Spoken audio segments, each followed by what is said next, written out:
Marcus, how are you doing today? Good, Victoria. Where could he be?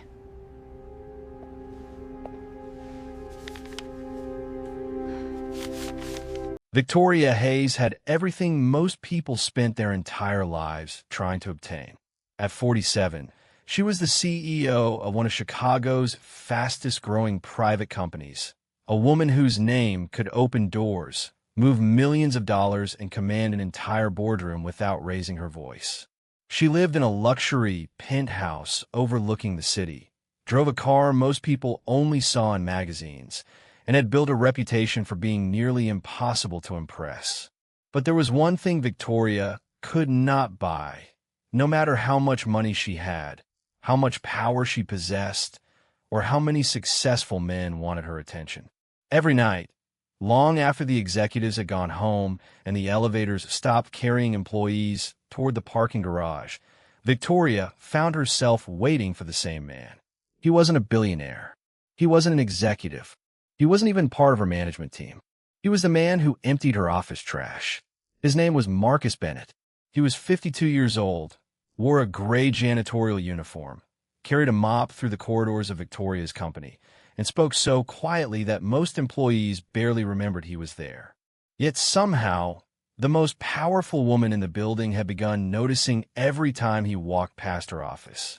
At first, Victoria told herself it was nothing. Perhaps she simply appreciated his work ethic. Perhaps she was curious about the quiet man who never seemed impressed by her wealth or intimidated by her position.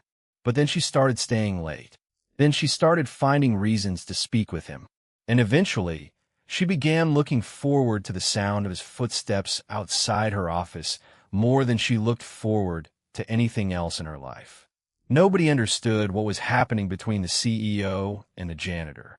Her employees certainly didn't. Her board of directors didn't. And Marcus himself seemed determined to keep a distance between them.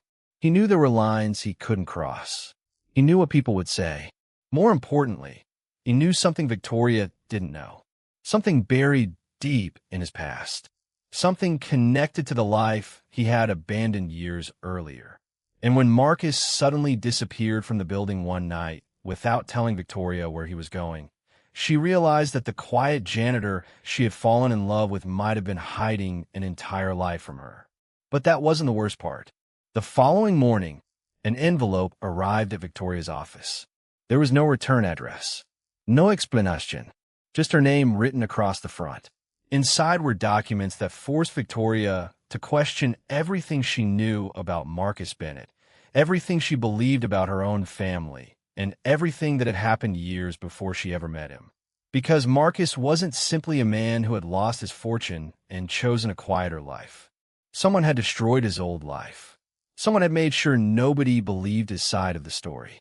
And now, after all these years, the truth was beginning to surface. Before we dive deeper, let us know in the comments where you're watching from. We'd love to hear from you, and don't forget to hit that subscribe button so you never miss any of our upcoming videos. Because what happened between Victoria Hayes and Marcus Bennett wasn't simply a story about a wealthy woman falling for a man who cleaned her office. It was a story about two people who had already lived through heartbreak, betrayal, and loss before they ever met each other. And by the time Victoria discovered why Marcus had become a janitor, she had already fallen too deeply to simply walk away.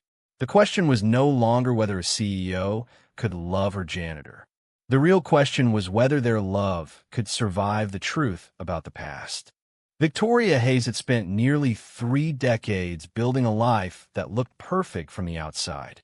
At 47, she was the chief executive officer of Hayes Meridian Group, a Chicago-based company that had grown from a modest family business into a corporation with hundreds of employees and millions of dollars in annual revenue.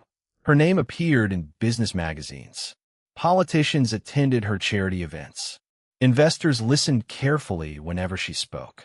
In boardrooms filled with men who had spent their entire careers trying to reach the position she occupied, Victoria rarely had to repeat herself. She had earned respect the difficult way, through years of long nights, painful decisions, and sacrifices that nobody outside her closest circle understood. Yet there was something strangely empty about the life she had built. Her penthouse was beautiful, but most nights she ate dinner alone. Her calendar was always full, but her phone rarely contained a message she actually wanted to read. People wanted meetings with Victoria Hayes, the CEO. Very few people wanted to know Victoria, the woman. The irony was that Victoria had once believed success would solve everything. When she was younger, she had watched her father struggle to keep the family company alive, and she promised herself that she would never experience financial uncertainty. She worked through weekends. She sacrificed vacations. She missed birthdays and family gatherings because there was always another contract to sign, another crisis to solve, another competitor try to take a piece of what her family had built. Eventually, she became exactly what she had promised herself she would become. Wealthy, powerful, independent, untouchable. But there was a cost she had never calculated. The older Victoria became, the more difficult it was for her to determine whether people genuinely cared about her or simply wanted something from her. Men approached her because of her position. Business partners wanted access to her company. Friends occasionally asked for favors that made her question whether the friendship had ever been real. Even people who complimented her seemed to be looking at the CEO rather than the woman standing in front of them. Her failed marriage had only strengthened that suspicion. Victoria had been married once, years earlier, to a successful businessman named Andrew Hayes. The relationship had begun with genuine affection, or at least that was what she believed at the time. But as Victoria's company grew, so did the distance between them. Andrew became increasingly interested in the lifestyle her success provided. Expensive dinners, international trips, exclusive events, business connections. When their marriage finally ended, Victoria discovered that the man she thought loved her had been quietly using her influence to advance his own interests. The divorce left her with money, property, and an even stronger determination never to depend emotionally on anyone again. She told herself she was better off alone. And for years, she believed it, until Marcus Bennett walked into her life without trying to impress her. Marcus had been working at Hayes Meridian Group for almost 2 years when Victoria first truly noticed him. To most employees, he was simply part of the building's night crew. He arrived after most executives had left, worked quietly through the offices, emptied wastebaskets, cleaned conference rooms, and made sure the building was ready for the next morning. He was 52, broad-shouldered, neatly groomed, and carried himself with a calmness that seemed unusual for someone whose job required him to spend most of his nights unnoticed. Marcus didn't complain about the work. He didn't gossip about employees. He didn't try to get close to executives. And unlike almost everyone else in the building, he never treated Victoria differently when she walked past him. There was no nervous smile, no exaggerated greeting, no attempt to make conversation with the CEO. He simply nodded respectfully and continued working. At first, Victoria found that refreshing. Then she found herself wondering why. The first real conversation between them happened on a Thursday night in November. Victoria had been working in her office long after everyone else had gone home. It was nearly 11 when she finally closed her laptop and stepped into the hallway. The floor was almost completely dark except for the lights above the reception area. She expected the building to be empty, but as she walked toward the elevators, she heard the soft movement of a cleaning cart behind her. She turned and saw Marcus. He was wiping down the glass doors near the conference rooms. Victoria had seen him dozens of times before, but that night something felt different. Maybe it was the quietness of the building. Maybe it was the exhaustion on her own face reflected in the glass. Or perhaps she was simply tired of being surrounded by people who always wanted something from her. She stopped and asked him how long he had worked there. Marcus looked at her, smiled slightly, and said, "Long enough to know that you're usually the last person to leave." Victoria laughed. It was a small comment, but it caught her off guard. Most employees would never have dared say something like that to her. She asked whether he was criticizing her work habits. Marcus shook his head and said he wasn't criticizing anything. He simply noticed things. That answer stayed with her. Victoria asked what else he had noticed. Marcus looked toward the dark windows overlooking downtown Chicago and said, "People who are successful usually have a difficult time turning it off." Victoria asked whether he considered himself successful. He thought for a moment before answering, "I used to." There was something about the way he said those 3 words that immediately changed the atmosphere. Victoria sensed that there was a story behind them. She wanted to ask, but Marcus picked up his cleaning cart and excused himself. He told her to have a good night and disappeared down the hallway. Victoria stood alone for several seconds after he left. She couldn't explain why that brief conversation bothered her. She had spoken with hundreds of people throughout her career, including politicians, CEOs, celebrities, investors, and billionaires. Yet the words of a 52-year-old janitor had followed her all the way home. The next morning, she found herself looking toward the hallway whenever she heard a cleaning cart moving through the building. She didn't understand why. She certainly didn't want to admit that she was curious about him. But curiosity became the first crack in a wall Victoria had spent years building around herself. Over the following weeks, their conversations became more frequent. They never lasted very long at first. Sometimes Victoria would ask Marcus whether he had eaten. Other times, she would make a casual comment about the weather or complain about another late meeting. Marcus listened more than he spoke. That was one of the things Victoria appreciated most about him. He didn't interrupt her. He didn't try to turn every conversation into an opportunity. He didn't ask about her money. He didn't ask for favors. He didn't mention his own problems unless she specifically asked. For a woman who had spent years surrounded by people trying to gain something from her, Marcus's lack of interest in her wealth felt almost strange. Then one evening, Victoria witnessed something that changed the way she saw him. She was leaving the building when she noticed Marcus standing near the security desk with an older security guard named Harold. Harold looked pale and unsteady. Victoria learned that he had forgotten his medication at home and couldn't afford to purchase another supply until his next paycheck. Before Victoria could offer assistance, Marcus quietly reached into his wallet and handed Harold several bills. Harold tried to refuse, but Marcus insisted. He told him he could repay him whenever he was able. Victoria watched from a distance without Marcus realizing she was there.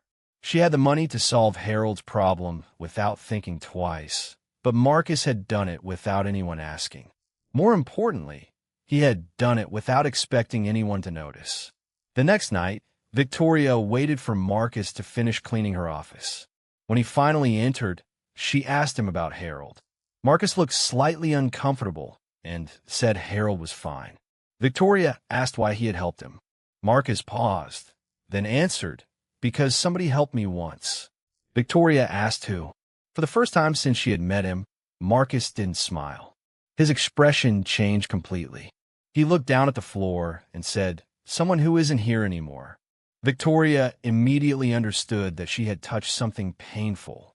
She apologized, but Marcus told her there was nothing to apologize for. Then he continued cleaning as though the conversation had never happened. Victoria should have let it go. Instead, she became even more curious. Who had helped Marcus? What had happened to that person? And why did a simple question about kindness make a man who seemed so composed suddenly look like someone carrying years of grief? She began noticing other details. Marcus never worked during the day. He never attended company events. He never accepted free meals from executives. He declined overtime whenever it would require him to stay beyond his usual schedule. Most strangely, he never seemed interested in moving up within a company. When Victoria casually asked whether he had ever considered applying for a different position, Marcus simply said, "I'm exactly where I need to be." Victoria didn't know it yet, but that sentence was the first real clue to the secret Marcus had spent years protecting. He wasn't cleaning offices because he had no ambition. He wasn't avoiding the corporate world because he lacked the ability to succeed. There was another reason. A reason connected to a life that Victoria knew nothing about. a life in which Marcus Bennett had once been a completely different man. And as Victoria became emotionally attached to the quiet janitor who seemed to understand her better than anyone else, she was unknowingly getting closer to a truth that would eventually force her to question not only Marcus, but the history of her own family. By the beginning of winter, Victoria Hayes had developed a habit she could no longer explain. She started staying later at the office. At first, she blamed it on work. Hayes Meridian Group was preparing for a major expansion, and there were contracts that needed her attention. But the truth was that Victoria could finish most of her work hours earlier. She simply didn't want to leave. Somewhere between 10 and 11 at night, the building became different. The phone stopped ringing. The conference rooms emptied. Executives disappeared into the elevators, and the enormous office complex became almost silent. That was when Marcus Bennett began making his rounds. Victoria would hear the quiet movement of his cleaning cart somewhere outside her office, and without realizing it, she would find herself listening. Sometimes she would wait several minutes before stepping into the hallway. She told herself she was checking whether the cleaning had been completed, but deep down, she knew she was waiting for him. Marcus never seemed to notice how much Victoria had begun looking forward to their conversations. Or perhaps he noticed and deliberately pretended he didn't. Their discussions gradually moved beyond small talk. Victoria learned that Marcus loved old jazz records and preferred quiet restaurants to expensive ones. He enjoyed repairing things instead of replacing them, a habit he had developed when money was tight many years earlier. He had a daughter named Emily who lived several states away and worked as a high school counselor. He spoke about her with obvious pride, but rarely mentioned the rest of his family. When Victoria asked about his childhood, Marcus changed the subject. When she asked where he had lived before Chicago, he gave a vague answer. And whenever the conversation came close to his former career, he became noticeably quiet. Victoria respected his privacy, but the unanswered questions continued to grow. One night, Victoria found Marcus sitting alone in the employee break room during his scheduled meal. She had never seen him sitting down before. His lunch consisted of a simple sandwich, an apple, and a cup of coffee. Victoria walked in carrying a much more expensive dinner she had ordered from a restaurant downtown. Marcus looked at the meal, then at her, and joked that she had enough food for 3 people. Victoria laughed and sat across from him. For nearly an hour, they talked, not as CEO and employee, but as 2 people who had somehow found themselves awake at the same time in an otherwise sleeping building. Victoria told him about the pressure of running a company that carried her family's name. Marcus listened. Then she admitted something she had never said to anyone at work. Sometimes, she said, I wonder whether people would still respect me if I had nothing. Marcus looked at her for several seconds and answered, the right people would. Those words affected Victoria more than Marcus realized. She had heard hundreds of compliments in her lifetime, but none had felt as meaningful as that simple sentence. Marcus wasn't trying to flatter her. He wasn't telling her what she wanted to hear. He was simply stating what he believed.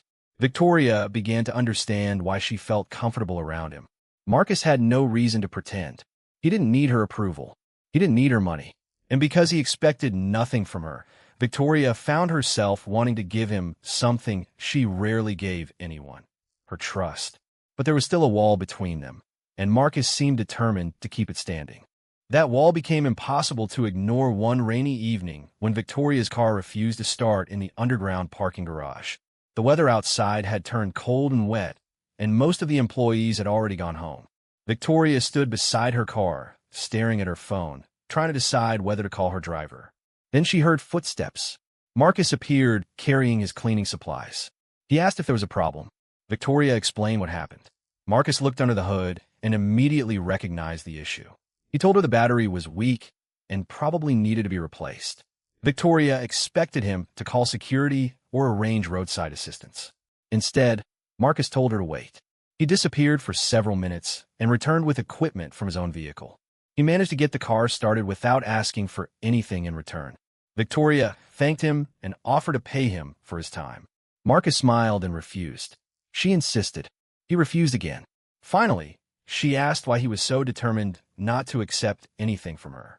Marcus looked at her and said, "Because you don't owe me anything." Victoria didn't know how to respond. Most people around her were constantly calculating what she could do for them. Marcus seemed almost uncomfortable receiving anything at all. They stood there under the cold fluorescent lights of the parking garage, and for the first time, Victoria saw something behind his calm expression. He wasn't simply avoiding money. He was protecting himself from something. Instead of immediately calling her driver, Victoria asked Marcus to sit in the car while they waited for the rain to slow down. They began talking again. Victoria asked whether he had ever been married. Marcus said yes. His wife had died several years earlier. Victoria's expression softened, and she apologized. Marcus told her she didn't need to. He said grief had changed him, but it also taught him something. You can spend your entire life building something, he said, and lose it in a moment.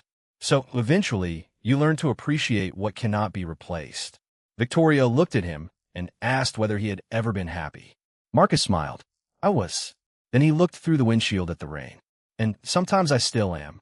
Victoria asked what made him happy now. Marcus turned toward her and said, good conversations. A quiet morning. Knowing my daughter is doing well. Then, after a pause, he added, people who don't need me to be somebody else. Victoria knew exactly what he meant. For several seconds, neither of them spoke. The rain tapped against the windshield. The city lights reflected across the glass. Victoria slowly reached toward Marcus's hand. It was a small movement, but Marcus noticed it immediately. Their fingers touched. Victoria looked at him, and for the first time, there was no mistaking what had begun to develop between them. But Marcus pulled his hand away. Victoria looked hurt. She asked why. Marcus stared ahead and said, because you're my boss. Victoria replied, you're more than your job. Marcus shook his head. That's not what I'm worried about. Victoria asked what he was worried about. Marcus finally looked at her. People will think I'm using you. Victoria said she didn't care what people thought. Marcus answered, you might not care tonight, but people can make you question everything.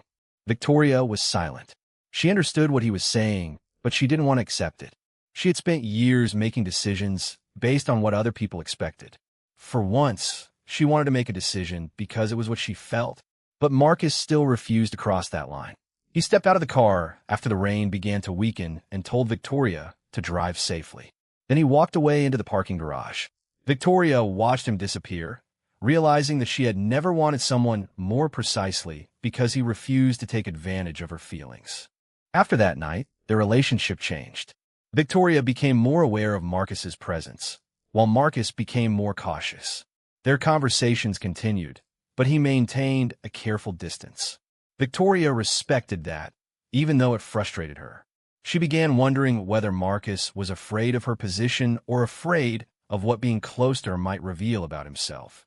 Then one afternoon, Victoria's chief financial officer, Richard Cole, walked into her office carrying a stack of documents.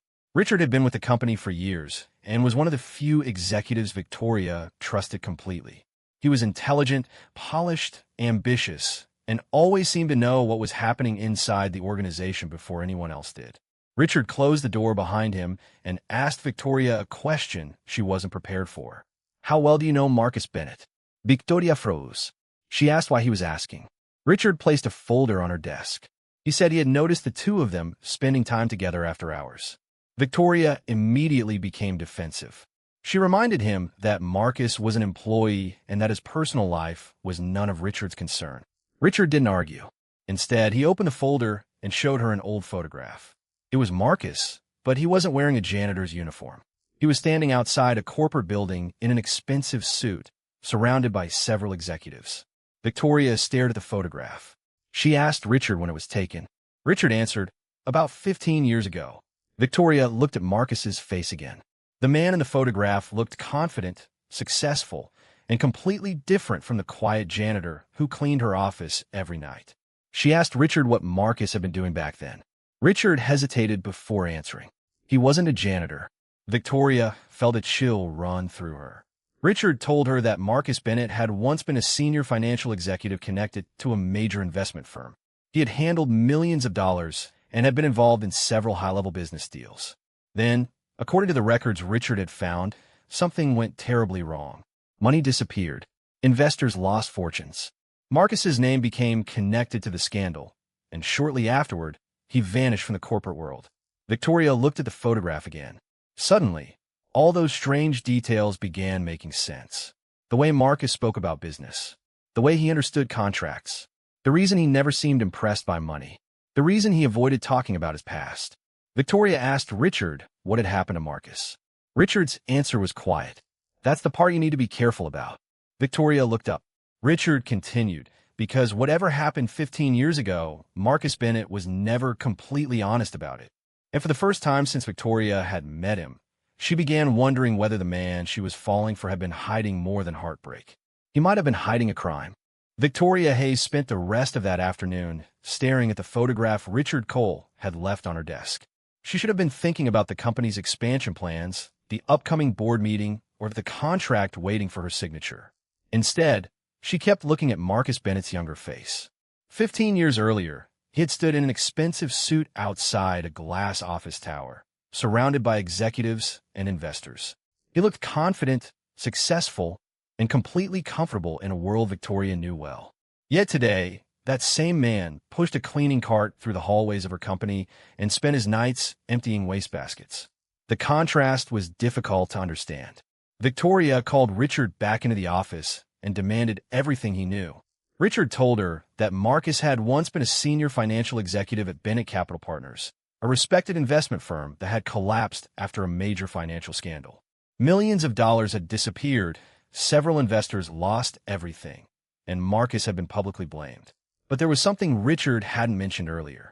Marcus had never been convicted of a crime. That detail bothered Victoria. If Marcus had actually stolen millions of dollars, why hadn't he gone to prison? Richard explained that the investigation had never produced enough evidence to prove that Marcus personally took the money. But by then, his reputation was destroyed. His business partners abandoned him. His clients disappeared.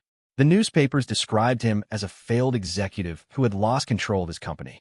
Richard said Marcus eventually disappeared from the financial industry entirely. Victoria asked how Richard knew so much about him. Richard answered that the business world was smaller than people realized. He claimed he had crossed paths with Marcus years earlier through mutual contacts. Victoria asked whether he had worked with Marcus directly. Richard hesitated before saying, "Not closely." It was the hesitation that Victoria remembered. That night, Victoria waited for Marcus. She didn't know whether she was angry, frightened, or simply desperate for an explanation. Around 10:30, he entered her office with his usual cleaning cart. He greeted her as he always did, but Victoria didn't answer immediately. She asked him to close the door. Marcus stopped. Something in her voice told him this wasn't a normal conversation. He closed the door and stood quietly near the entrance. Victoria placed the old photograph on her desk and turned it toward him. Marcus stared at it for several seconds. He didn't ask where she got it. He didn't pretend not to recognize himself. He simply lowered his eyes. Victoria asked one question. "Why didn't you tell me?" Marcus remained silent. Victoria repeated it. "Why didn't you tell me who you were?" Marcus finally sat down. He explained that he hadn't intended to deceive her. He simply hadn't wanted his past to become part of their relationship. He had spent years trying to leave that chapter behind. Victoria asked whether the allegations against him were true. Marcus looked directly at her and said, "No." He told her he had never stolen a dollar from his company. The money had disappeared through a series of transactions he had not authorized. By the time he realized what was happening, the damage was already enormous. He tried to report the problem, but someone had already manipulated the records to make it appear that Marcus had approved the transfers. His signature appeared on documents he had never seen. His passwords had been used. His reputation collapsed before he had a chance to defend himself. Victoria asked him why he didn't fight harder. Marcus's expression changed. He told her that he did fight. He hired lawyers. He contacted investigators. He gave them everything he had. But defending yourself against powerful people requires more than knowing the truth. It requires time, money, and people willing to believe you. Marcus had spent nearly everything trying to clear his name. Then his wife became seriously ill. Whatever resources remained went toward her treatment. He eventually had to choose between continuing a legal battle he couldn't afford and taking care of the woman who had stood beside him through the worst period of his life. He chose his wife. She died several years later. After that, Marcus said he had no interest in returning to the world that had taken almost everything from him. Victoria listened without interrupting. She wanted to believe him, but one question remained. "Why did you come here?" Marcus looked toward the window. He explained that Hayes Meridian Group was simply one of the few companies willing to hire someone with his background without asking too many questions. He had applied for a janitorial position because he wanted work that allowed him to keep his life private. Victoria asked whether he knew whose company it was when he applied. Marcus said yes. Victoria immediately asked why he hadn't walked away. Marcus hesitated before admitting that he didn't know at first how deeply the Hayes family was connected to his past. He had discovered that connection later. Victoria's heart sank. "What connection?" she asked. Marcus shook his head. "That's something you should hear from someone else." Victoria became frustrated. She told him she was tired of half answers. She wanted the truth. Marcus looked at her and said, "Your father knew the people involved." The room went completely quiet. Victoria felt as though the floor had shifted beneath her. Her father had died years earlier, and his reputation was one of the foundations of her own career. She had always believed him to be a hardworking businessman who sometimes made difficult decisions, but ultimately wanted to protect his company and his family. Marcus told her that he didn't believe her father had orchestrated the fraud. He believed someone had used his company as part of a larger financial scheme. But there was one thing he could never forget. When Marcus tried to bring the missing money to the attention of senior executives, the issue somehow disappeared. Within weeks, Marcus was blamed. Victoria asked whether her father had known. Marcus said he didn't know for certain. That uncertainty had haunted him for 15 years. Victoria left the office that night with more questions than answers. She went home and opened an old box of documents belonging to her father. She had inherited his personal records after his death, but had rarely looked through them. For hours, she searched through contracts, letters, old financial statements, and handwritten notes. Near the bottom of the box, she found a folder she had never seen before. The documents inside were related to an investment company she recognized from Marcus's story. Her father's name appeared on several pages. So did another name, Richard Cole. Victoria stared at the document for several seconds. She checked the date. It was from 15 years earlier. Richard had told her he barely knew Marcus, but the documents suggested otherwise. Richard's name appeared beside Marcus's on an internal financial report. There were several transactions marked for review, and one handwritten note from Victoria's father read, "Richard says this has already been handled." Victoria felt her stomach tighten. She immediately called Richard. He didn't answer. The following morning, Marcus didn't come to work. Victoria waited through the evening. His cleaning cart never appeared outside her office. She called the janitorial supervisor and asked whether Marcus had called in sick. She was told that Marcus had not called. Victoria asked for his emergency contact information, but the supervisor explained that Marcus had recently updated his records and requested that his personal information remain private. Victoria called his phone. It went straight to voicemail. She sent a message. No response. By midnight, Victoria was walking through the building alone, staring down the empty hallway where she had first gotten used to seeing him. The next morning, Richard appeared at her office as if nothing had happened. Victoria immediately asked whether he knew where Marcus was. Richard looked surprised and said he didn't. Victoria placed the documents from her father's box on the desk. She asked him why his name appeared on records connected to Marcus's old company. Richard's face changed for the first time since she had known him. It lasted only a second, but Victoria noticed it. He quickly explained that he had worked with several companies during that period and that his name appearing on the documents meant nothing. Victoria wasn't convinced. She asked him directly whether he had known Marcus 15 years ago. Richard said yes. Then he added something that made Victoria even more suspicious. "Marcus isn't the man you think he is." Victoria asked what he meant. Richard leaned forward and lowered his voice. "You're looking at the wrong person." Before Victoria could respond, Richard left her office. Later that evening, Victoria returned to her apartment and found something waiting outside her door. There was no package label, no name, no return address, just a plain white envelope placed carefully on the floor. She picked it up and immediately noticed that her name had been handwritten across the front. Inside was a short note. "If you want to know what happened to Marcus Bennett, look at what your father tried to hide." Behind the note were several copies of old financial records. Victoria spread them across her dining table. The first document showed Marcus's company transferring a large amount of money shortly before its collapse. The second showed another transfer made days later. The third contained a signature that appeared to belong to Marcus. But Victoria had seen Marcus's signature before. and this one didn't look right. Then she noticed something even more disturbing. The final document contained a bank account number, and beside it was a name Victoria recognized immediately. Richard Cole. For the first time, Victoria understood that Marcus's disappearance might not have been a coincidence. Someone knew she was investigating. Someone knew she had fallen in love with him. And someone was desperately trying to make sure she never discovered what really happened 15 years earlier. Victoria Hayes barely slept that night. The documents remained spread across her dining table long after midnight, each page raising another question she couldn't answer. The name Richard Cole appeared beside financial records connected to Marcus's old company, yet Richard had told her that he barely knew him. Victoria had trusted Richard for years. He had been beside her during difficult negotiations, had advised her father before her, and had become one of the most influential executives at Hayes Meridian Group. But now, every memory of him seemed different. She picked up the photograph of Marcus again and studied his face. 15 years earlier, he had been standing in the middle of a financial world where Richard also appeared to have been present.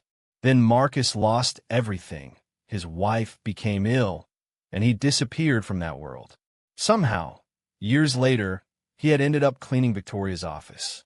And now, just as Victoria was getting close to the truth, Marcus had vanished. The next morning, Victoria made a decision she knew could cost her everything. She wasn't going to confront Richard again without evidence.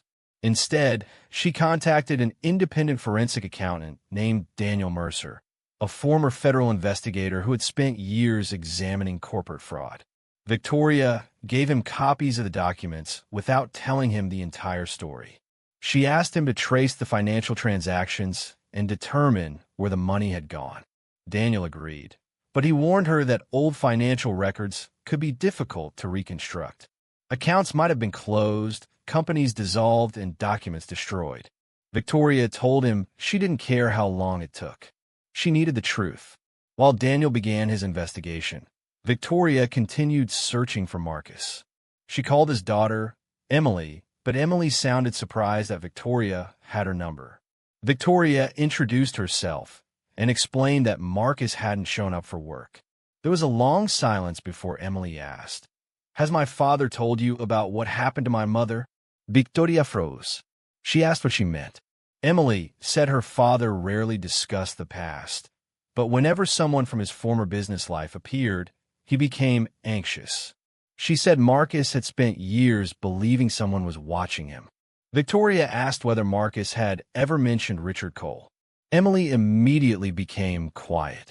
Then she said, "Yes." Victoria's heart raced. Emily explained that her father had mentioned Richard several times, but never in a positive way. Marcus believed Richard knew more about the financial collapse than he admitted. Emily also revealed something Victoria hadn't expected. Shortly before Marcus's disappearance, he had called her and told her that the past had finally found him again. He refused to explain further. He only told her that if anything happened to him, she should contact someone named Thomas Reed, a former investigator who had worked on his case years ago. Victoria immediately searched for Thomas. She found him living in a small town outside Chicago. When she introduced herself, he initially refused to speak. But when Victoria mentioned Marcus's name, his attitude changed. Thomas agreed to meet her. During their conversation, he explained that Marcus had been one of the most frustrating cases of his career. There had been enough evidence to suspect Marcus, but never enough to prove he had stolen the money. Thomas had always believed someone else was responsible. The problem was that every time investigators followed the money, they encountered another company, another account, or another person who claimed ignorance. Thomas eventually realized that someone had deliberately created layers between the money and its final destination. He suspected an insider with access to financial systems. Victoria asked whether that person could have been Richard. Thomas didn't answer immediately. Instead, he pulled an old file from a cabinet and placed it on the table. Inside was a list of people who had access to Marcus's company's financial system 15 years earlier. Marcus's name appeared first. Richard Cole's name appeared near the bottom. Victoria stared at it, Thomas told her that Richard had not been officially accused because he had an alibi and because several senior executives vouched for him. Victoria asked who those executives were. Thomas gave her the names. One of them was her father. Victoria felt the weight of the revelation immediately.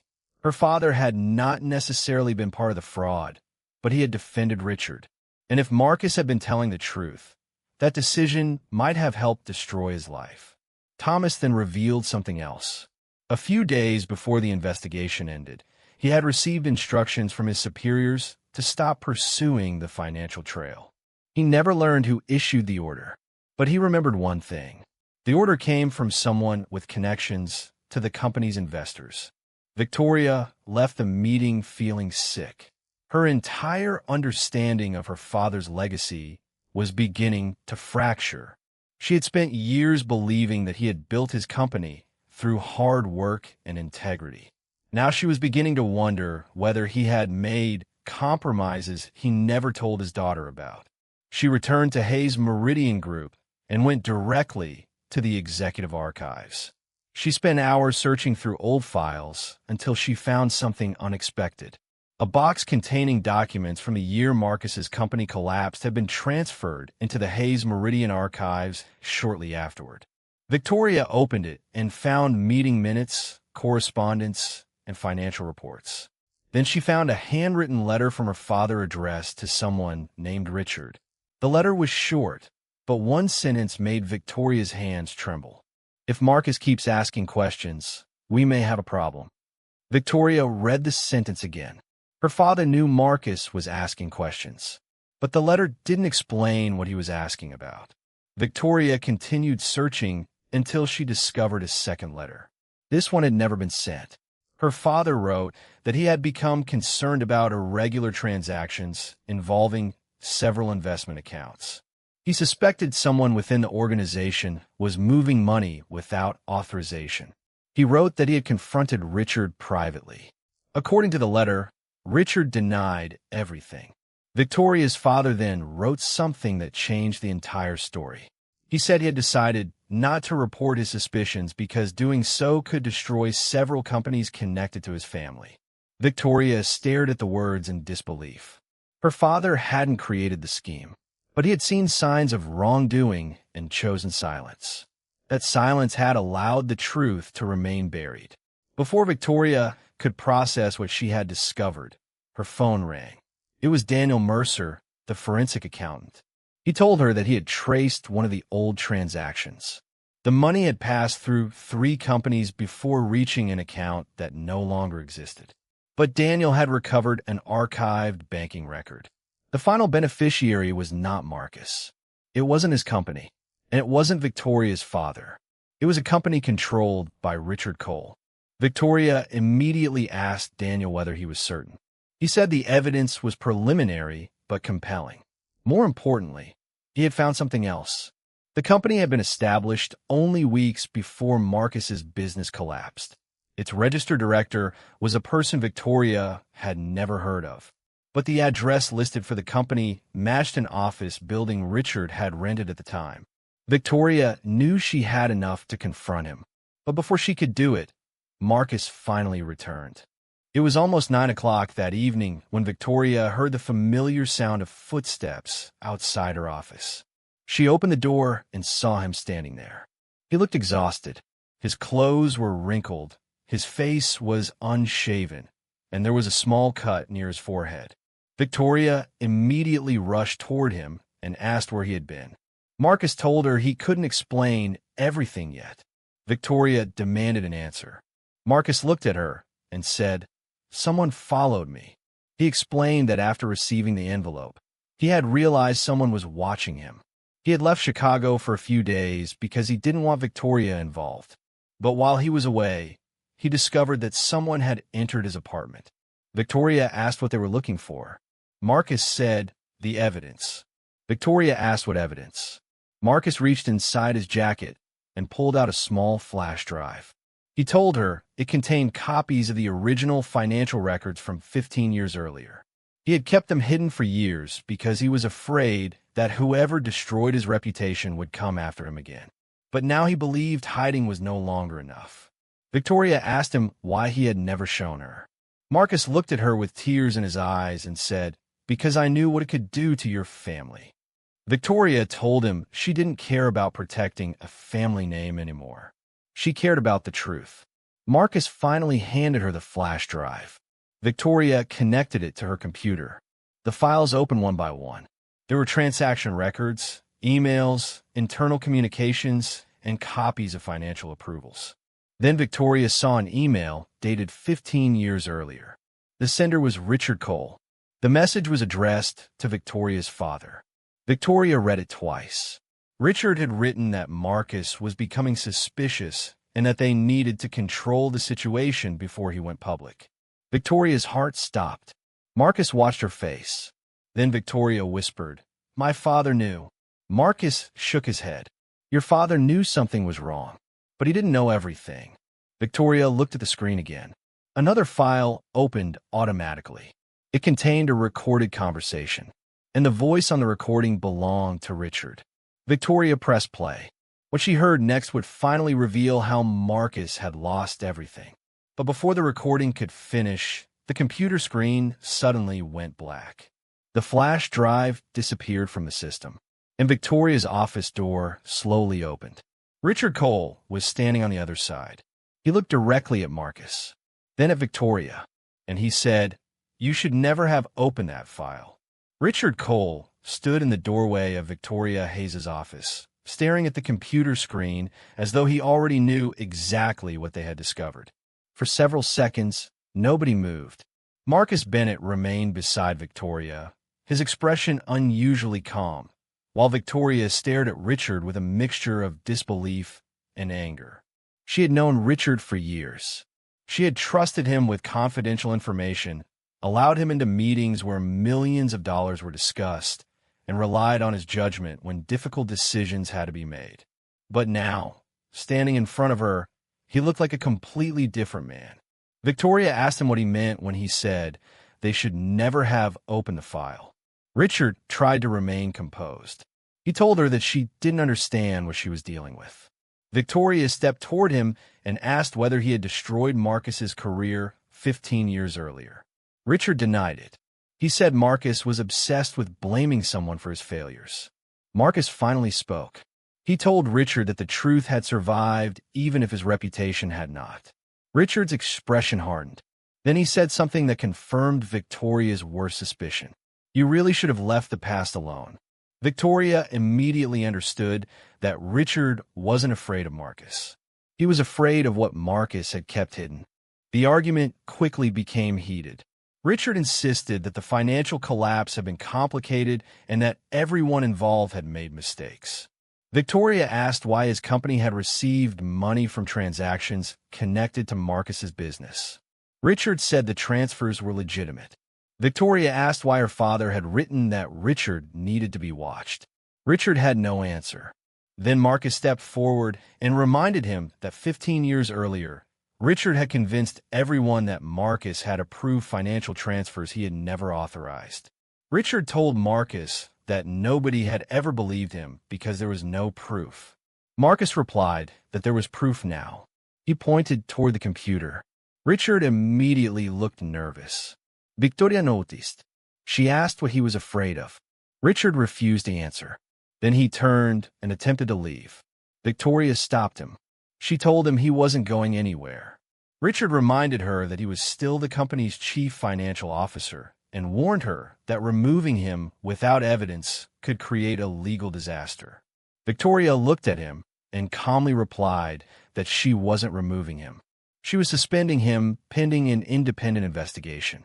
Richard laughed and told her that she had no idea how many people would be affected if she started pulling at old financial records. Victoria answered, "Then perhaps those people should have thought about that before they helped destroy someone else's life." Richard walked out, but Victoria knew the confrontation was far from over. The next morning, Victoria called an emergency meeting with the company's board of directors.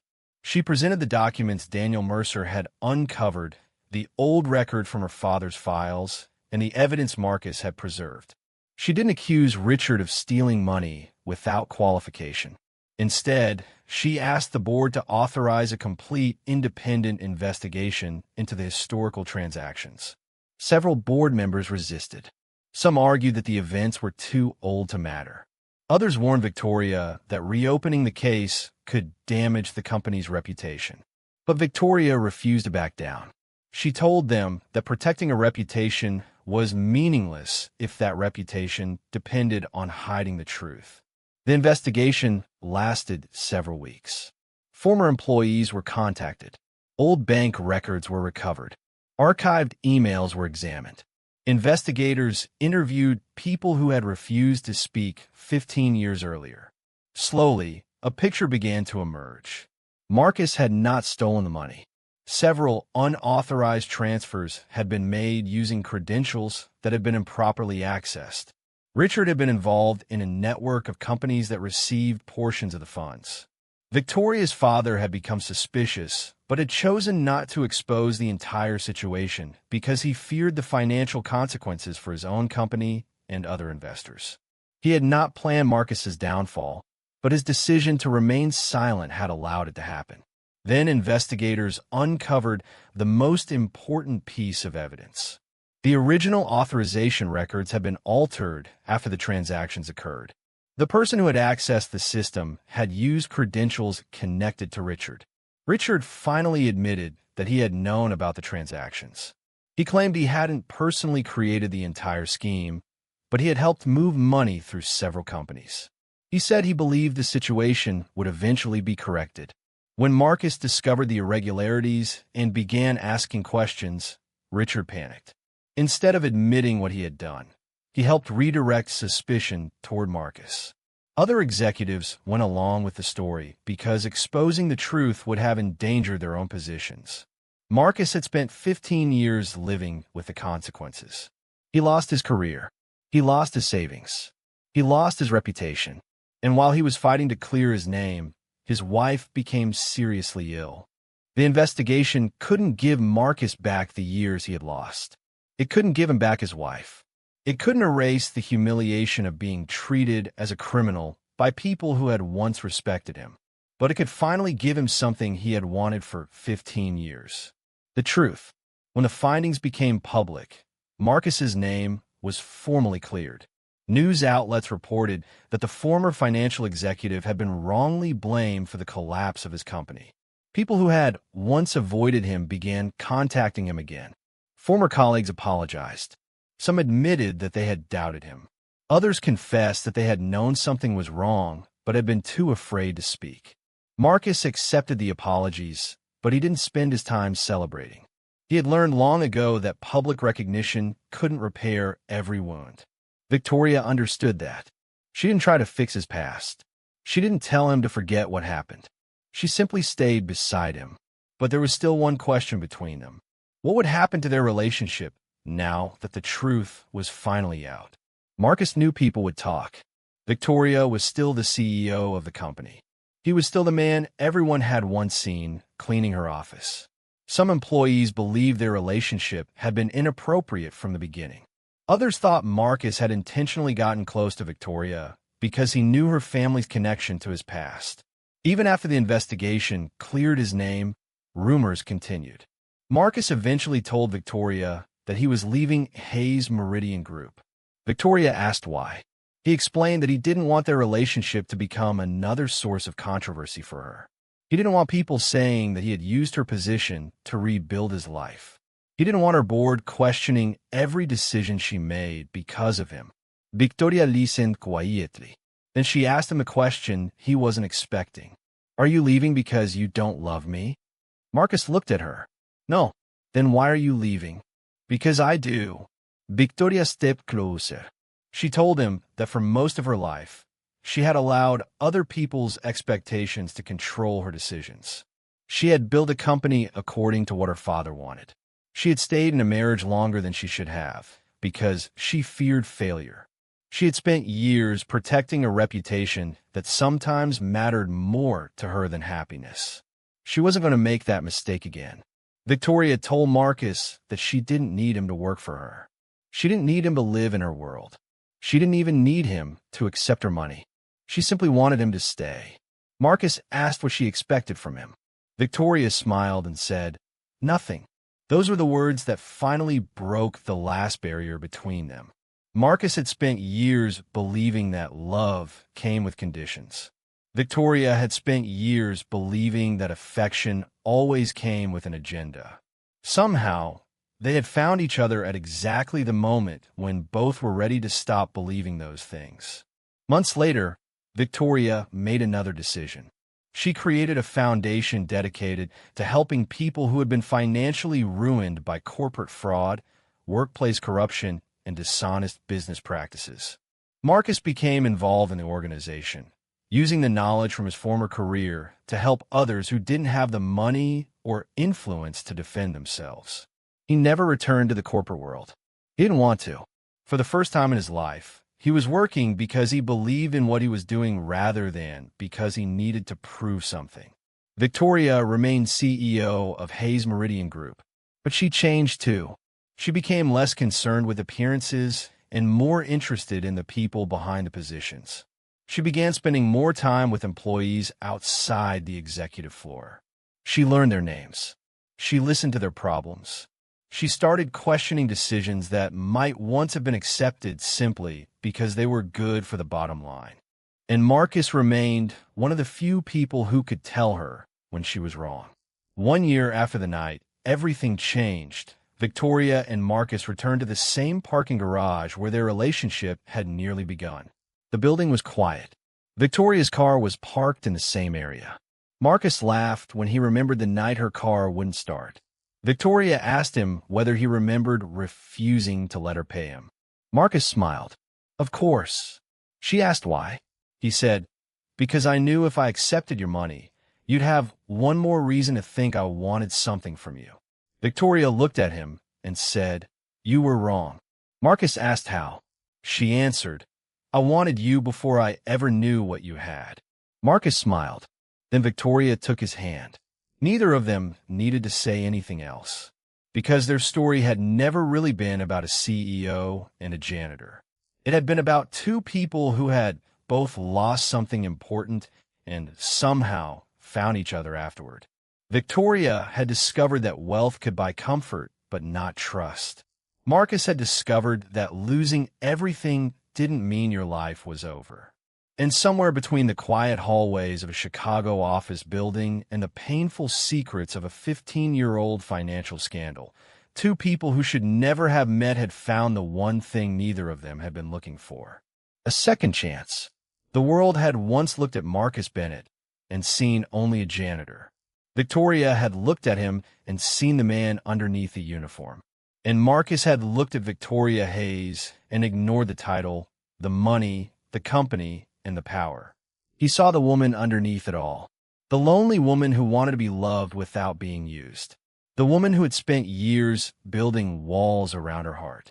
The woman who finally realized that the greatest love of her life wasn't waiting in a boardroom, a luxury restaurant, or among the wealthy men who constantly competed for her attention. He had been walking through her office every night with a mop in his hand. And perhaps that was the greatest lesson their story left behind. Sometimes the person who changes your life doesn't arrive with wealth, status, or an impressive title. Sometimes they arrive quietly. Sometimes you barely notice them. Sometimes they are standing in the background while everyone else is fighting to be seen. And sometimes the person you least expect becomes the person you can no longer imagine living without. Victoria Hayes had everything most people dreamed about. Marcus Bennett had once had everything too. They both discovered that none of it mattered as much as having someone beside you who knew the truth about you and stayed anyway. And when Victoria was eventually asked what she had seen in a man who had once cleaned her office, she didn't talk about his hidden wealth, his intelligence, or his past. She simply said, "He was the first man who treated me like I was worth loving before he knew what I was worth." And that was the secret that no financial record could ever reveal. The CEO didn't fall in love with her janitor because he was secretly powerful. She fell in love with him because when the world saw her position, he saw her heart. And Marcus didn't fall in love with Victoria because she was a CEO. He fell in love with the woman who finally gave him a reason to believe that his best years weren't behind him. After 15 years of losing everything, Marcus Bennett finally got his name back. But more importantly, he got his life back. And Victoria Hayes, the woman who thought she had already achieved everything worth having, finally discovered the one thing money could never buy. A love that asked for nothing. A love that survived the truth. A love that arrived when neither of them expected it. And sometimes, that is exactly how the greatest stories begin.